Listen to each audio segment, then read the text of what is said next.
Mwanafunzi mmoja kwa jina Elizabeth Mwendwa kutoka kijiji cha Changi kwenye kata ndogo ya Malawa, kata ya Wengemi, wadi ya Nuu, eneo bunge la Mwingi ya Kati katika kaunti ya Kitui, amekumbwa na msongo wa mawazo baada ya nyota yake ya masomo kuzima mara moja kufuatia tatizo kuu la kukosa karo. Elizabeth, na anayesomea katika chuo cha ualimu cha serikali cha St. John's Teachers Training College Kilimambogo, kwa sasa amesalia nyumbani kwa takriban kipindi cha miezi miwili kwa ukosefu wa karo. Kwenye mahojiano ya kipekee na Kamulungu TV akiwa nyumbani kwao huko Kiangi, Nuu, Mwingi ya Kati, Elizabeth ametusimulia kwamba babake aliaga dunia yeye akiwa darasa la kwanza na mamake ambaye amekuwa akimsaidia kulipa karo ameugua na kwamba amekuwa hospitalini mara kwa mara, ikiwa ndio sababu kuu ya kuomba usaidizi kama alivyotusimulia. Jina langu naitwa Elizabeth Mwendwa kutoka Kiangi Village, Malawa sub location, Wengemi location, Nuu division,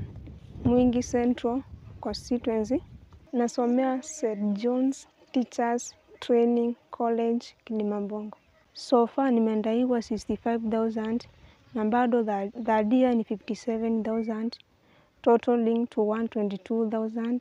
Baba yangu alifariki nikiwa class 1 na mama yangu mwenye amekuwa akinilipia karo amekuwa mgonjwa. Pesa yote yenye anapata anapeleka hospitalini. Tafadhali viongozi wa kike na Wakenya wote kwa jumla, naomba mnisaidie niweze kupata hiyo karo, angalau niweze kutimiza ndoto yangu ya masomo ya kuwa waziri wa elimu hapa nchini. Kwa wale ambao mngetaka kunisaidia, mnaweza kunisaidia kupitia kwa nambari ya mamangu ambayo ni 0726 67 64 33.